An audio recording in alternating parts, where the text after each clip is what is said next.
And the weather also at the center of our next Big 7 story tonight. A new warming center in Knoxville is opening its doors exclusively for veterans during these cold weather alerts.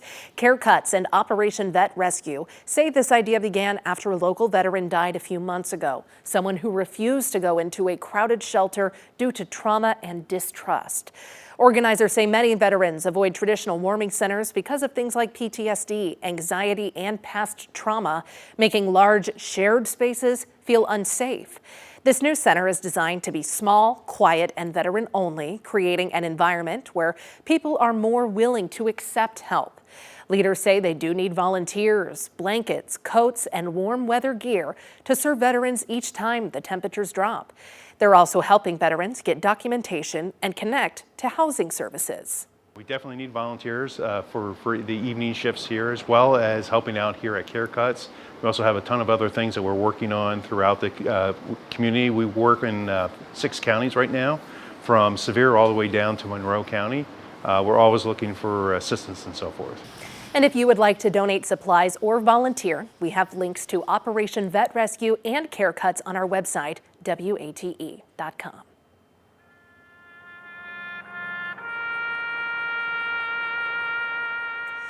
And tomorrow is Operation Honor Guard's National Day of Giving, and here in East Tennessee, WATE will be helping to fundraise to support local Honor Guard units. The East Tennessee Volunteer Honor Guard units serve more than 300 funerals every year. Stuart Hall, a retired staff sergeant and president of the local chapter, says more volunteers are needed now and in the future. The Middle East veterans out of the Afghanistan, now Iraqi. Those that's in their still in their 50s, maybe they're just getting ready to retire. That is the ones that we're looking for right now that we need to step up and volunteer. Hall has volunteering for 9 years now, and he says all volunteers, himself included, would like an honor guard to pay tribute at their funeral service. Tomorrow is your chance to support that mission. Here at WATE, we'll be taking your donations over the phone, and members of our team will also be out in the community with other volunteers to collect donations for this operation.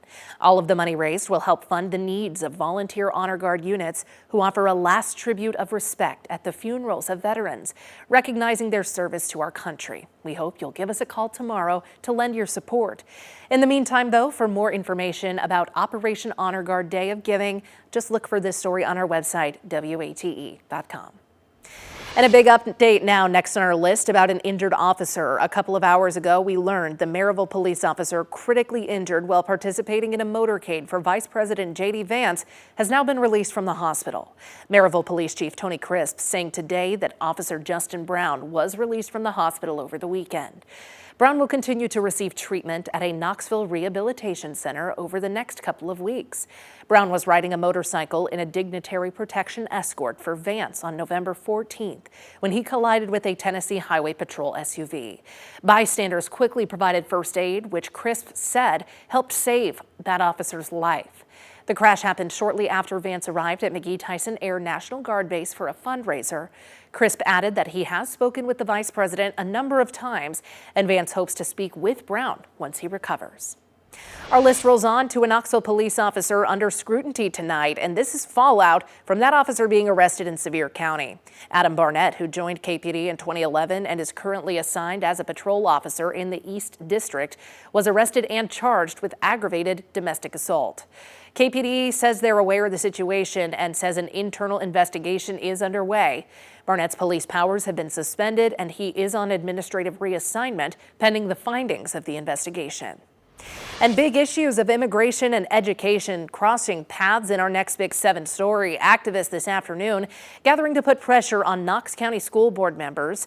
A coalition of groups coming together downtown, holding a vigil outside the site of tonight's school board work session, pushing for a guarantee that students will be able to get an education regardless of their immigration status.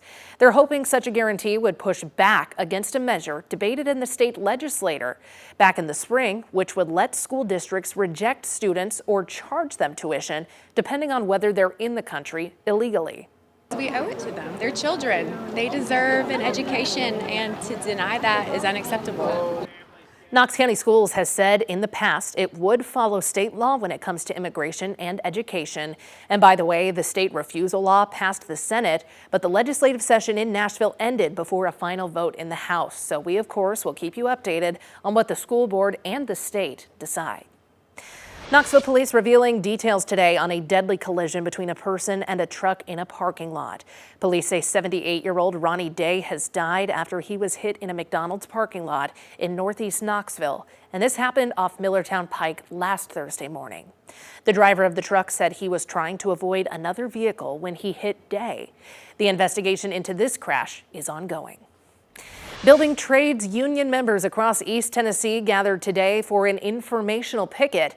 Union workers are asking Kairos Power to negotiate a project labor agreement for its Hermes reactor project in Oak Ridge. Union members lined up on Oak Ridge Turnpike as early as 5 this morning, and this marks the third week of picketing push.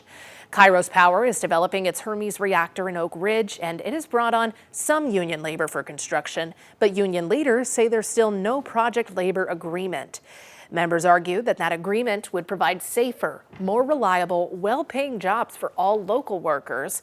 Business managers of Iron Workers 384, Christopher McGee, was out picketing today, and he says Oak Ridge has a deep union history, especially in nuclear and energy projects, and workers want that tradition maintained as Kairos moves forward.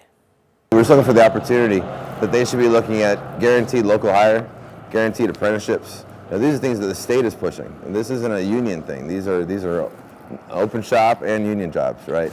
So they should have those in those contracts. And right now, as of right now, some of these projects do not have any of that in their contracts. The Knoxville Oak Ridge Central Labor Council that unites various local unions in the area tells 6 News it stands with workers calling on Kairos to negotiate. Just in the last hour, we heard back after asking Kairos Power for a response.